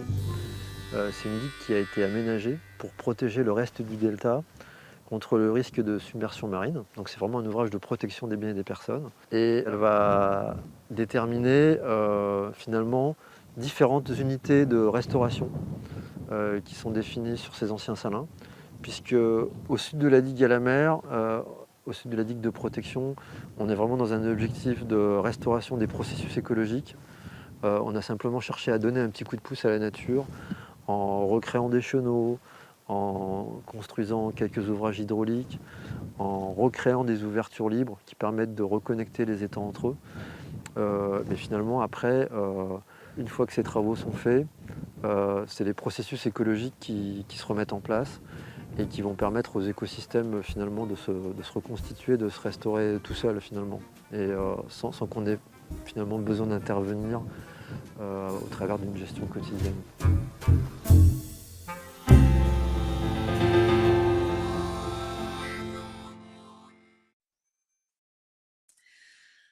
Alors, un point important, One important thing, it's a good idea we had, because the evolution in this site was so rapid that it was useful to have a landscape monitoring through photographic survey.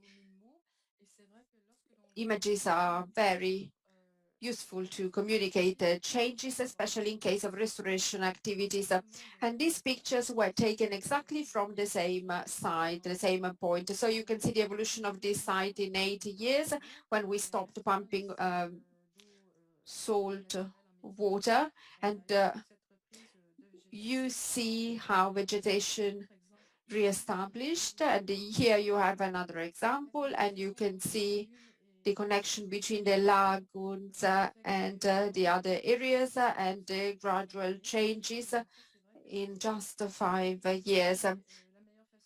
The best way usually is to take pictures, because it is not always so easy to make an assessment.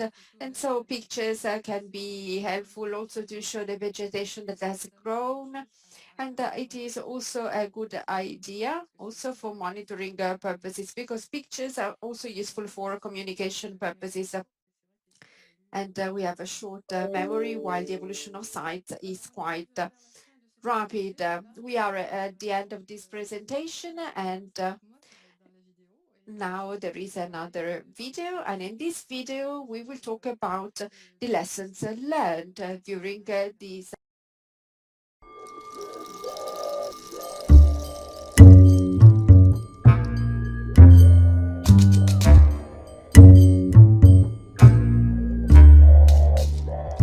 Alors, les leçons à retenir pour la restauration de ces anciens salins de Camargue, on peut dire qu'une première chose, ça a été plus qu'un atout, je pense presque essentiel, que de créer ce partenariat public et privé dès le départ avec le Conservatoire du Littoral, qui est propriétaire du site, qui est un organisme public en France qui existe depuis 50 ans et qui est propriétaire de nombreux sites littoraux. Et c'est vrai qu'ils ont toute une expérience donc pour aussi mettre en œuvre des actions de restauration sur ces sites dont on a pu bénéficier.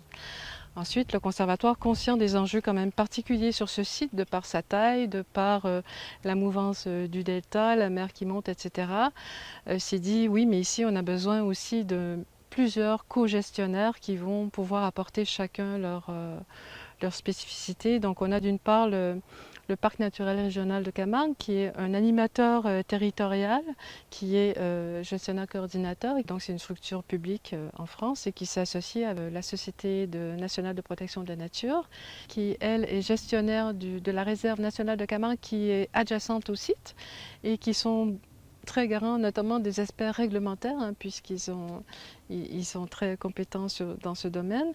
Et puis la Tour du Valat, qui elle est un institut privé qui fait de la recherche et donc qui met en œuvre des différents protocoles d'échantillonnage ou de suivi du site à restaurer ou restaurer.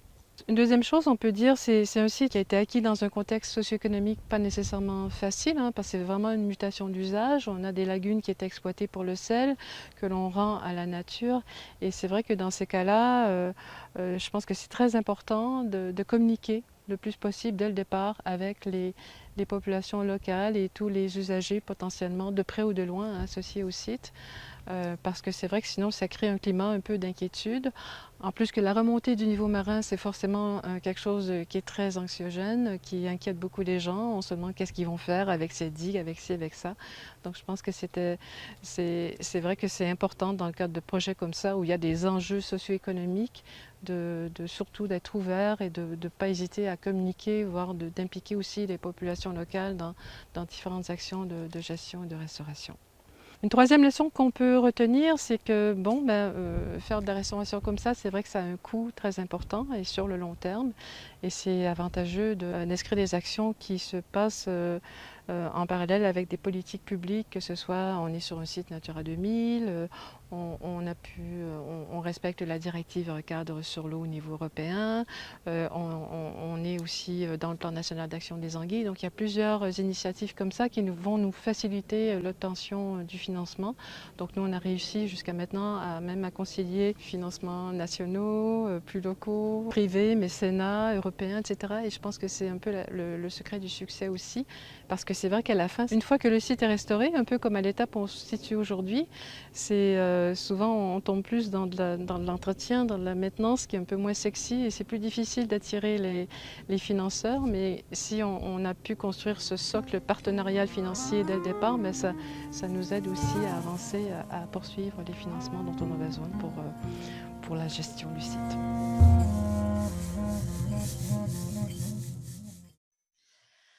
Alors si on peut terminer avec le... So, one lesson learned is that when we implement restoration activities along the coast, it is important to consider different time scales and think about the situation in 20, 30, 50 years. Hence the interest in restoring natural processes. Because of course, these processes can adapt to local environmental conditions. I have terminated my presentation. Here you have my contact details and marketing both contact details, and we are available to answer your questions now. We have a question from Amandine Maria.